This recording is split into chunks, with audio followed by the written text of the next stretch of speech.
Hi guys, welcome to my channel again.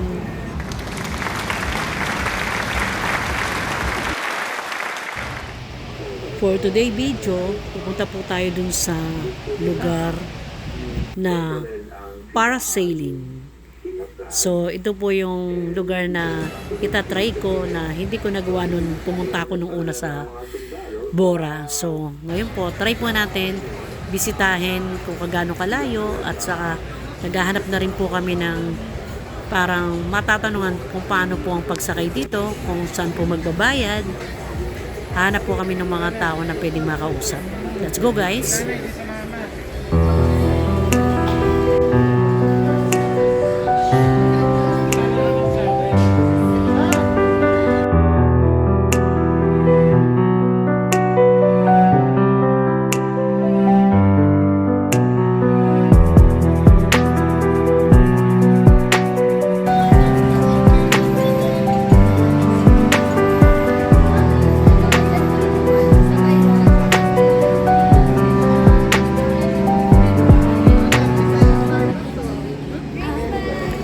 Guys, nung po sa nakausap namin, meron po daw pwedeng sumakay doon. So, kailangan nila tig-apat.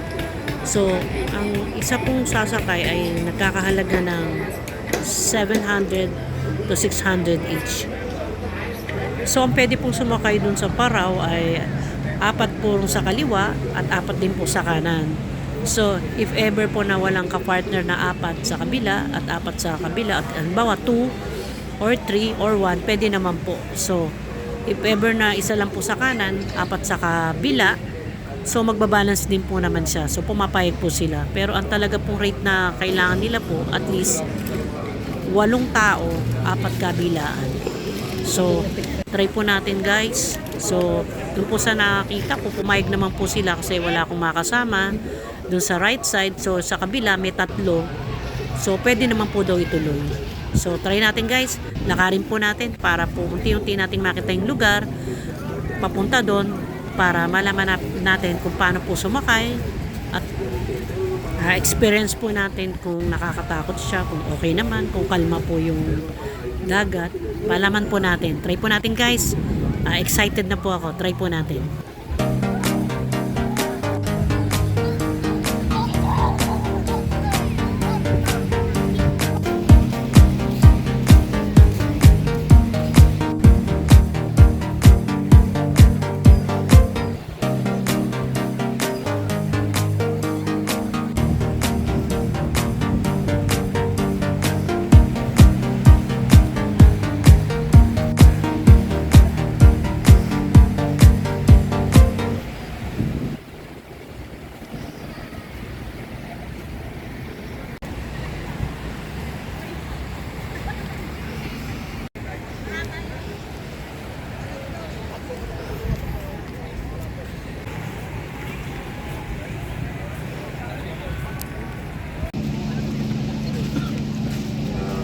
Yan guys, pinapila na po kami dito. So, mamaya-maya na po tatawagin na po kami para po sumakay. O yan na po guys, tinatawag na po kami.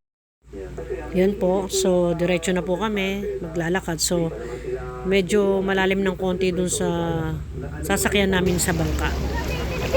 So guys, pagka po pala akyat dito, so yung pinakahita po nung pinakabangkero, dun po kayo tutungtong para po kayo umangat. Kasi maliit lang po yung bangka nila, manipis. So, sila po yung tutulong para kayo ay makaangat po doon.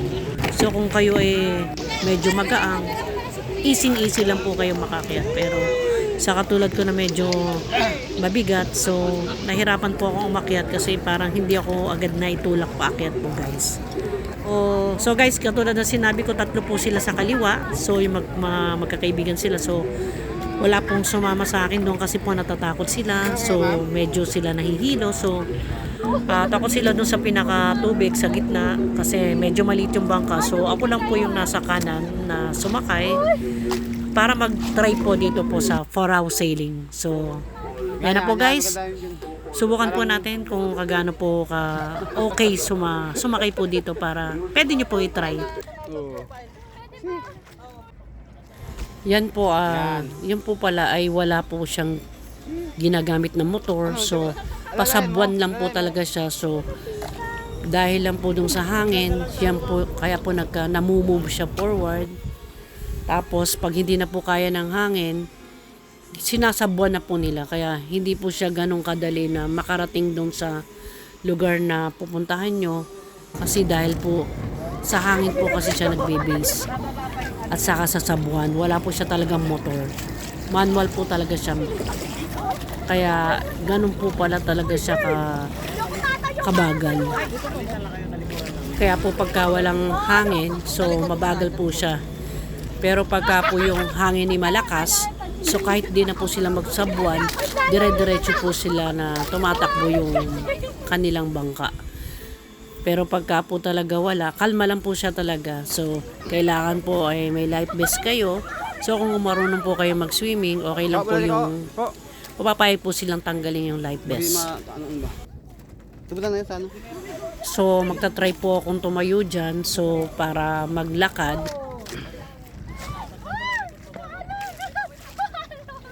So, magalaw po siya. So, tinry ko lang po. So, medyo delikado rin. Yan po, medyo okay lang po kasi hindi siya mahangin. Hindi po siya talaga maalon. So, pwede po siyang tumayo talaga. Pwede pong maglakad-lakad kasi maganda pong maglakad-lakad dun sa gilid. Kasi para po ma-experience nyo na pwede naman po pala yung gawin. Enjoy po yung paglalakad dyan. Yan guys, so panoorin nyo kami na maglalakad kami dyan sa magpapapicture.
Depende ba pag malakas yung hangin?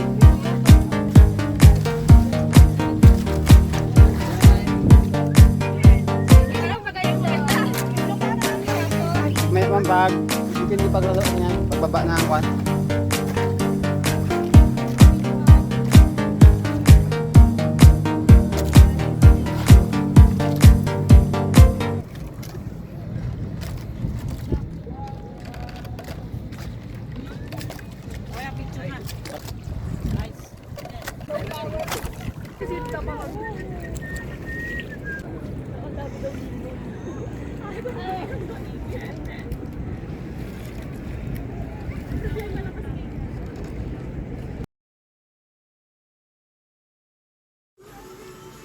Thanks for watching guys.